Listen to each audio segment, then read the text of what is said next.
With blockchain, there are two ways of verifying transactions. One is proof of work, and the other is proof of stake. Proof of work is used by the Bitcoin blockchain.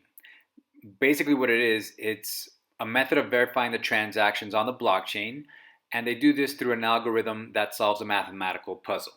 There are participating computers that help solve this mathematical puzzle, and usually they're called miners.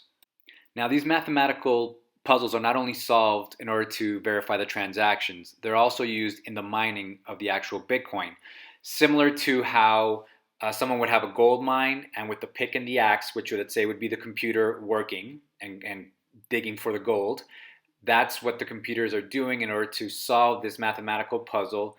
And in the real world, the pick and the axe would be, digging into the ground in order to find that gold nugget.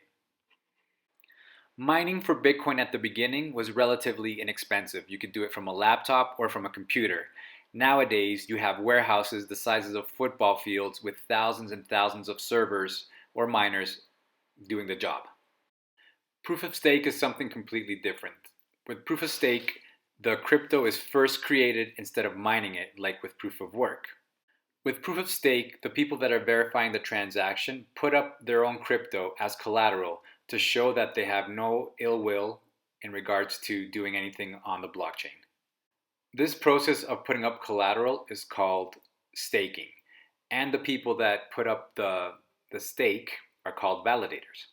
The reasons they stake their coins is because when they validate these transactions, they also get a reward for it in that same crypto. By using proof of stake, this eliminates energy-intensive equation solving.